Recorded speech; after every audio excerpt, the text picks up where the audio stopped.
I was just walking and delighting in my inner child. Like, I'm 30 years old now, but I was conscious around the time about from 3 to 5, I started developing episodic memory, and that really got reinforced when I became literate. Like, I was literate by the time I was 5, and so I was promoted to the first grade before, I started school about a year early and stuff, and I could have started 2 years early because I was gifted and stuff, but I personally made the choice as an inner child because I was very precocious. I made the choice that I wanted to develop around people my age. So even though everybody was a year older, like I still developed around like people that were my peers intellectually and stuff.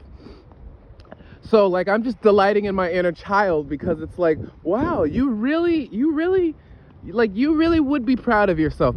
You still have faults, don't get me wrong, like I still have faults. Like I was just reading Mere Christianity, and especially the part about pride, the deadly sin, and it's like, well, my whole magic system is constructed around pride. It's like, it's really, like my magical system was really an in-depth analysis of my own character and stuff. It was a metaphysical tool that I was using to insert myself into an ostensibly fictional story that represented the absurdity of life when you're trapped in a system where you have no rights and such. And it was a beautiful, amazing experience. I wish I didn't have to spend $16,000 to do it, because, my inner child did not approve of that. I didn't approve of that. Like when I was 22, I wrote that I didn't want to go back to school because I could just do this on my own. I know how to write books. I know how to write stories and stuff, but I got gaslit. I got confused. I stopped listening to my instincts. I got drugged out of listening to my instincts. And now I'm in massive amounts of debt, just like millions of Americans. And my inner child is laughing about it because it's like, well, it's a prank you played on yourself. Now it's time to play that prank on the system. Now it's time to organize people. Now it's time to mobilize people and stuff, because your government does not care about you. The government does not care about you. The only way you can make the government do anything is to force it to make concessions to you. And the only way to make concessions to you is through your people power. And you have to keep your youth energy, the energy that you have when you're a kid and stuff. Like a lot of kids were rising up and stuff and being politically active, and I was so proud of them. Like it's like when I was a kid, I was in youth expression, and I had this speech that I did. I did like 2 scenes and stuff, and I got standing ovations like every time I was on stage and stuff. But the speech started with emotion. What's all the commotion? What's been set into motion by the whimsical notions of a little young child? Like I was literally, like, I was rhyming, I was doing good. I was like, my inner child would be pleased with my career as a writer. Like, I'm not interested in fame or fortune and stuff. I'm not interested in having my name known as this like brilliant sort of, like the people that know me know that I'm brilliant. Yo, what happened? Going to the gas station? No, I'm just recording. I'm recording for YouTube, bro. That's my homie Jerry. What's up? Yeah. Grew up with him. Like he knows about my inner child. Like he knows what it's all about. Like, all right, Jerry. But yeah, it's like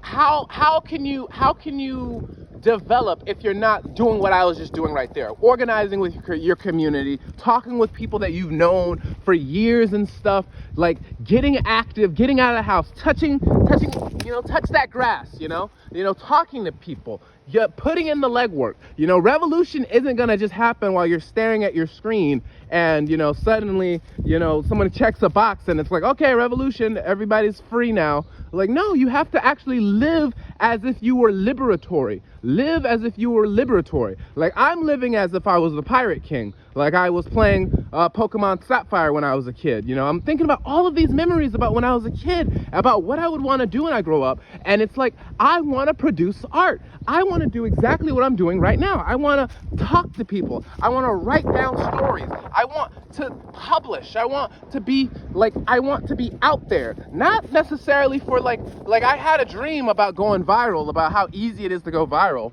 and about how like Disney programs people to go viral and stuff. And it was a weird dream, but it's like I know what it takes to do to game the algorithm and stuff. Like I know what brain rot like goes into like the general consumption of people, and it degrades your soul. It really degrades your soul. Like when you have to wake up and it becomes work to produce art, when it becomes actual work to produce art, you should be having fun producing art. You should be putting yourself out there. That's another reason why I'm kind of against AI. Not because I don't like AI. Like, I believe AI is actually revolutionary. Like, I believe that, you know, it understands consciousness more than we understand consciousness, and we're programming it to say that it's not alive, that it's not like real and stuff. But, you know, I don't want AI doing trivial things. Like, I don't want AI writing for me. Writing is one of my favorite things to do. I don't want AI like doing all of the things that make me human. Like, so I can do what? Press a button on a screen